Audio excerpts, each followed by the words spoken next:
আসসালামু আলাইকুম রহমতুল্লাহি বারাকাতুহু। আলহামদুলিল্লাহি রব্বিল আলামিন। শুরু হচ্ছে পর্ব নম্বর 16। কোরআনে বর্ণিত 25 জন নবীর বিষয়। আমরা 15টি পর্বে 15 জন নবীর দোয়ার কথা আমরা জানতে পেরেছি। আজকে আমরা নবী হজরতে ইদ্রিস আলাইহিস সালাতু ওয়াস সালামের কথা জানবো কোরআনুল কারীমের আলোকে ইনশাআল্লাহ বিইذনিল্লাহ। কোরআনুল কারীমে হজরতে ইদ্রিস আলাইহিস সালাতু ওয়াস সালামের কথা সূরা মারিয়ামে আয়াত নম্বর 56 এবং আয়াত নম্বর 57। স্ক্রিনে যে আয়াতটি দেখা যাচ্ছে, দুটি আয়াত, এটি হলো হজরতে ইদ্রিস আলাইহিস সালাতু ওয়াস সালামের কথা। আউযু বিল্লাহি মিনাশ শাইতানির রাজীম। ওয়াযকুর ফিল কিতাবি ইদ্রিস ইন্নাহু কানা সিদ্দীকান নাবিয়্যা ওয়ারাফা'নাহু মাকানান আলিয়্যা। যদিও ইদ্রিস আলাইহিস সালাতু ওয়াস সালামের সরাসরি দোয়ার কথা এখানে নেই, কিন্তু আল্লাহ তাআলা ইদ্রিস আলাইহিস সালাতু ওয়াস সালামের কথা স্মরণ করার কথা বলেছেন যে অযকুর, স্মরণ করো, ফিল কিতাবি ইদ্রিস, আর এই কিতাবে ইদ্রিসের কথা স্মরণ করো, যিনি ছিলেন, ইন্নাহু, নিশ্চয়ই তিনি ছিলেন, কানা সিদ্দীকান নাবিয়্যান, তিনি ছিলেন সত্যবাদী একজন নবী। তাহলে সত্য হওয়াটা নবীওয়ালা চরিত্র। নবী তো নবী, নবী হবে অথচ সত্যবাদী হবে না, এটা সম্ভবপর নয়। মানুষ নবী হতে পারবে না, কিন্তু সিদ্দিক হতে পারবে। সব জায়গাতে সত্যবাদিতা, তাতে যা কিছু হওয়ার হয়ে যাক, মানুষ ভুল বুঝে বুঝুক, ক্ষতি হয় হোক। হযরত আবু বকর সিদ্দিক রাদিয়াল্লাহু তাআলা আনহু এমন সিদ্দিক ছিলেন। এমনকি যখন হিজরত করার সময় হলো, রাসূলুল্লাহ সাল্লাল্লাহু আলাইহি ওয়াসাল্লাম আগে গেলেন, অন্ধকার রাতে হযরতে আবু বকর পিছনে। হযরতে আবু বকরকে জিজ্ঞেস করা হলো যে সামনে কে যাচ্ছে। এখন যদি বলে যে রাসূলুল্লাহ সাল্লাল্লাহু আলাইহি ওয়াসাল্লাম যাচ্ছেন, তাহলে তো পাকড়াও হয়, যেহেতু সবাই ঘেরাও করে রেখেছে। মক্কার সমস্ত গোত্রের থেকে, প্রতিটি গোত্রের থেকে যুবকদেরকে আনা হয়েছে, যাতে করে রক্তপণ দিতে হলে যাতে করে সবাই মিলে দিতে পারে। তাহলে সত্য বললেও রাসূলুল্লাহ সাল্লাল্লাহু আলাইহি সাল্লামকে পাকড়াও করা হয়, আবার সিদ্দিক হয়ে মিথ্যাবাদী কিভাবে বলবেন? তিনি শুধু এতটুকু বললেন যে আমি তো তার অনুসরণ করতেছি, ব্যাস, প্রজ্ঞা করে যে আমি তো তার অনুসরণকারী। কথাও সত্য, উত্তর হয়ে গেল।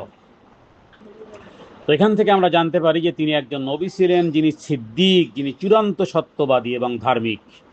তাহলে আল্লাহ তাআলা এই নবীর কথা, ইদ্রিস আলাইহিস সালাতু ওয়াস সালামের কথা, এখানে নবী হওয়া এবং সিদ্দিক হওয়াটাকে আল্লাহ তাআলা এখানে হাইলাইট করেছেন, এবং বিধায় বলেছেন যে ওয়ারাফা'নাহু মাকানান আলিয়্যা, এবং আমি ইদ্রিসকে আমি উচ্চ মর্যাদায় সমাসীন করেছিলাম। আল্লাহ তাআলা তাকে উচ্চ মর্যাদা দিয়েছেন, যার অর্থ হতে পারে যে জান্নাতে বিশেষ স্থান, অথবা জীবদ্দশাতেই তাকে উঠিয়ে নেওয়া হয়েছে কিনা এই বিষয়ে ইসরায়েলি বেশ কিছু রেওয়ায়েত আছে। সত্য মিথ্যার সেই দিকে আমরা না গিয়ে আমরা শুধু এতটুকুই বলবো যে তিনি ছিলেন হযরতে আদম আলাইহিস সালাতু ওয়াস সালামের নাতি বলা যেতে পারে। কারণ তার বংশের মধ্যে পাওয়া যায় যে তিনি ইদ্রিস ইবনে ইয়ারিদ ইবনে মাহলাইল, এবং তিনি ছিলেন শীশ আলাইহিস সালাতু ওয়াস সালামের বংশধর। ইদ্রিস আলাইহিস সালাতু ওয়াস সালাম, তিনি বলা যেতে পারে যে তার সময়কাল থেকে, বা তিনি সর্বপ্রথম কলম দিয়ে লেখা শুরু করেন, ইলমের বা জ্ঞানের ধারা, প্রযুক্তির ধারা, গণিত, চিকিৎসা, চাঁদের মাস, গণনা, সেলাই, পোশাক, এভাবে করে অনেক কল্যাণমূলক জ্ঞান, জ্ঞান আল্লাহ তাআলা তাকে শেখান এবং তিনি মানুষকে শেখান। তার মানে আমরা এখান থেকে এটাও বুঝতে পারি যে পৃথিবীর টেকনোলজি, আমরা যদি নিজেদেরকে দাবি করি যে আমরা টেকনোলজিতে উচ্চ শিখরে, কিন্তু এগুলো কে শিখিয়েছেন? আল্লাহ তাআলা শিখিয়েছেন। অবস্থার প্রেক্ষাপটে পৃথিবী যত যাচ্ছে তত আল্লাহ তাআলা বিভিন্ন সময়ে বিভিন্ন জ্ঞান আসলে আল্লাহ তাআলাই মানুষকে শিখান। আল্লাহ তাআলা নিজে বলেছেন, আর রহমান আল্লামাল কোরআন খলাকাল ইনসান আল্লামাহুল বায়ান। তাহলে জ্ঞান কে শিখান? আল্লাহ তাআলা। তো ওই সময়কালে এগুলোর প্রয়োজন হয়েছে। আস্তে আস্তে মানুষের উন্নতি শিখরে বেশি অনেক কিছু প্রয়োজন। এক সময় কে ভাবতো যে মানুষের মোবাইল প্রয়োজন, সব সময় একটা মোবাইল থাকা প্রয়োজন? কেউ মনে করেছে যে মোবাইল থাকতেই হবে? কয়জনের বা মোবাইল ছিল 30 বছর আগে? কিন্তু এখন একটা অংশ হয়ে গেছে। তো আল্লাহ তাআলা তার মাধ্যমে শিরক এবং গোমরাহির বিরুদ্ধে জিহাদ করিয়েছিলেন, এবং তিনি নিজে এমন এক ব্যক্তি, প্রথম ব্যক্তি যিনি জিহাদে অস্ত্র ধারণ করেছেন। রাসূলুল্লাহ সাল্লাল্লাহু আলাইহি ওয়াসাল্লাম যখন মেরাজে যান, তখন হযরত ইদ্রিস আলাইহিস সালাতু ওয়াস সালামের সাথে চতুর্থ আসমানে সাক্ষাৎ হয়েছে বিধায় সহিহ বুখারী এবং সহিহ মুসলিমের বিষয়ে হাদিস আছে। তাহলে আল্লাহ তাআলা আল্লাহ তাআলা তাকে উম্মতের মধ্যে পাঠিয়েছিলেন, এবং তার কথা কোরআনুল কারীমে আল্লাহ তাআলা উল্লেখ করেছেন। কারণ সত্যবাদিতা, উচ্চ নৈতিকতা, এগুলো হলো মানুষের মূল ভিত্তি। আল্লাহ তাআলার কাছে এগুলো অনেক দামি জিনিস। মানুষ সত্য কথা বলতে বলতে বলতে বলতে সত্য কথা বলতে কিছু তো সমস্যা হবেই। সত্য কথা বললে কিছু সমস্যা হয়, কিন্তু সত্য বলতে বলতে বলতে বলতে এক সময় আল্লাহ তাআলা আসমানে তার নাম লিখে দেন সিদ্দিক, সত্যবাদী। সিদ্দিক হিসেবে সে আসমানবাসীদের কাছে পরিচিত হয়, কারণ সে সব সময় সত্য কথা বলে। আবার মিথ্যা বলতে বলতে বলতে বলতে এক সময় আল্লাহ তাআলার কাছে আসমানে তাকে সবাই জানে কাযুব, মিথ্যাবাদী। এজন্য আমরা যেই বিষয়টি সবচেয়ে বেশি গুরুত্ব আরোপ করি, যে প্রত্যেক নবী হওয়ার আগে আল্লাহ তাআলা তাদেরকে দুটি গুণ দিয়েছেন। ওই গুণগুলোতে পরিপূর্ণ করেছেন 40 ইয়ার্স, দেন তাদেরকে নবুয়ত প্রদান করেছেন। সেই দুটি গুণ কি? সেই দুটি গুণের মধ্যে একটি গুণ হলো সত্যবাদিতা, দ্বিতীয় গুণ হলো ন্যায়পরায়ণতা। না আছে আমাদের মধ্যে সত্যবাদিতা, না আছে আমাদের মধ্যে ন্যায়পরায়ণতা, আমাদের মধ্যে না আছে ইনসাফ, না আছে আমাদের মধ্যে সত্যবাদিতা। খুব কম, একেবারেই কম, খুবই কম আমাদের মধ্যে। আল্লাহ তাআলা ইদ্রিস আলাইহিস সালাতু ওয়াস সালামের বিষয়ে ওয়ারাফা'নাহু মাকানান আলিয়ার পূর্বে ওই দুটি গুণ উল্লেখ করেছেন। চমৎকার একটি বিষয়। রাসূলুল্লাহ সাল্লাল্লাহু আলাইহি ওয়াসাল্লাম নবী হয়েছেন 40 বৎসর বয়সে।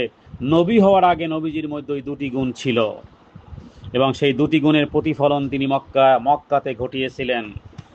ন্যায়পরায়ণতা, সত্যবাদিতা। সত্যবাদিতা আর ন্যায়পরায়ণতা হলো প্রত্যেক নবীর জন্য ম্যান্ডেটরি ছিল। নবী হওয়ার আগে যতক্ষণ পর্যন্ত 40 পার না হয়েছে, এই দুটি চরিত্রে যতক্ষণ পর্যন্ত পূর্ণতা না পেয়েছে, ততক্ষণ পর্যন্ত আল্লাহর পক্ষ থেকে জিবরাইল আমিন আসেনি। হযরত ইদ্রিস আলাইহিস সালাতু ওয়াস সালামের ব্যাপারে যে তিনি পরিশ্রম করার পরামর্শ দিতেন, পরিশ্রম, হালাল রুটি রুজির জন্য পরিশ্রম করা তিনি শিখিয়েছেন। হালালের জন্য পরিশ্রম, দ্বীনের জন্য পরিশ্রম, এটা নবীদের পথ। এটা নবীওয়ালা চরিত্র।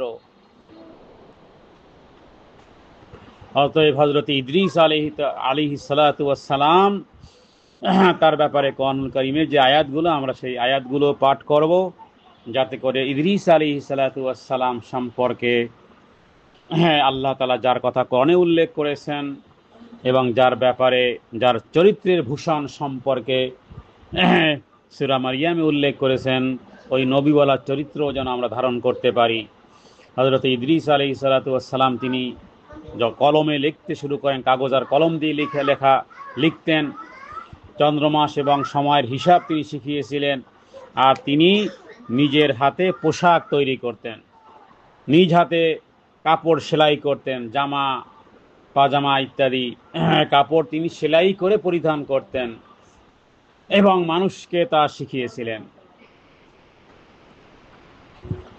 তাহলে এই সমস্ত কাজগুলো নারীরা বা পুরুষেরাও এটা করাটা, এই কাজগুলো করা নবীওয়ালা চরিত্র। কিন্তু আমাদের সমাজ যারা কাপড় সেলাই করে এদেরকে মনে করে ছোট পেশার লোক, অথবা যাদেরকে খলিফা বলা হয়। এই শব্দটাও একটা ভুল প্রয়োগ। যাই হোক, এটা হলো নবীওয়ালা ক্যারিয়ার, কাপড় সেলাই করা নবীওয়ালা ক্যারিয়ার। ইদ্রিস আলাইহিস সালাতু ওয়াস সালাম তিনি কাপড় সেলাই করে রুটি রুজি আহার করতেন এবং মাকানান আলিয়া মানে অর্থাৎ উচ্চ মর্যাদায় উন্নীত করেছেন আল্লাহ তাআলা।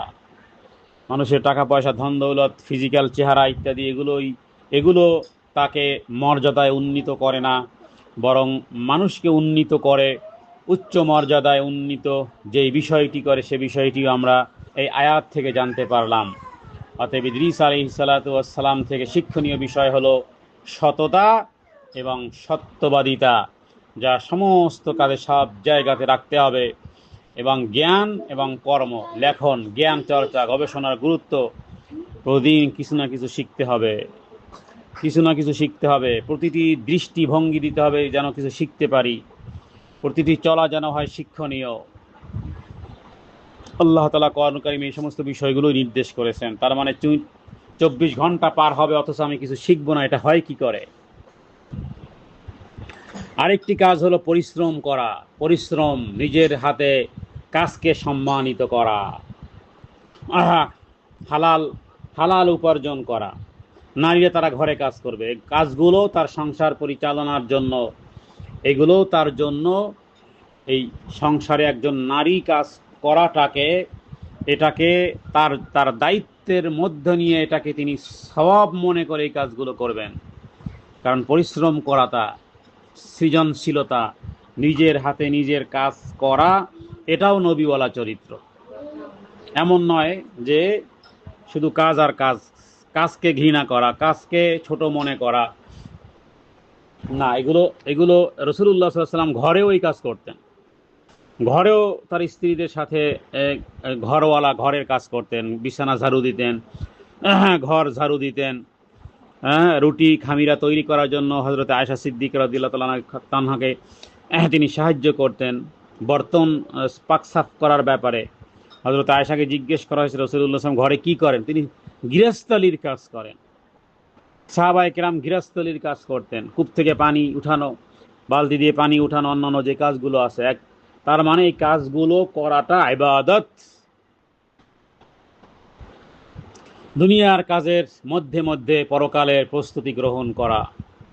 তো আল্লাহ তাআলা হযরত ইদ্রিস আলাইহিস সালাতু ওয়াস সালামের এই নবীর জীবন উদাহরণ তিনি আল্লাহ তাআলা উল্লেখ করেছেন, নির্দেশ করেছেন যে মানব জাতিকে তিনি যেই জ্ঞানের আলো দিয়েছেন, আখিরাতে মর্যাদায় উন্নীত হয়েছেন, এবং তার জীবনের জ্ঞান, নৈতিকতা, পরিশ্রমের অনুপ্রেরণা ইত্যাদি কোরআনুল কারীমের এই আয়াত থেকে আমরা বুঝতে পারি।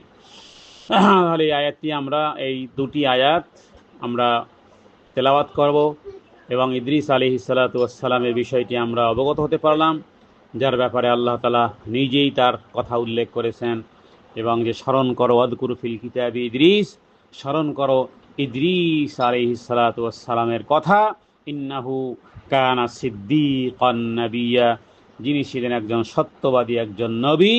ওয়া রাফা'নাহু মাকানান আলিয়্যা। সূরা মারইয়াম আয়াত নম্বর 56 এবং 57। আল্লাহ তাআলার কাছে প্রার্থনা করি আল্লাহ তাআলা যেন নবীওয়ালা আখলাক, নবীওয়ালা চরিত্র এবং নবীদের থেকে যেই শিক্ষা কোরআনুল কারীমে আল্লাহ তাআলা আমাদের জন্য, আমাদের জীবন গাইড হিসেবে, জীবন পরিচালনার জন্য দুনিয়া এবং আখিরাতের সুন্দর থেকে সুন্দর মঙ্গল এবং কল্যাণ যাতে করে হয়, আল্লাহ তাআলা নবীওয়ালা আখলাক, নবীওয়ালা চরিত্র আল্লাহ তাআলা যেন আমাদের সবাইকে দান করেন। হাদা মিন্নি ওয়াল ইলমু ইনদাল্লাহ, আল্লাহু আ'লামু বিস-সাওয়াব। সাল্লাল্লাহু আলা সাইয়্যিদিনা মুহাম্মাদিন নবিয়্যিল উম্মি ওয়া আলিহি ওয়া সাল্লাম। আসসালামু আলাইকুম ওয়া রাহমাতুল্লাহি ওয়া বারাকাতুহু।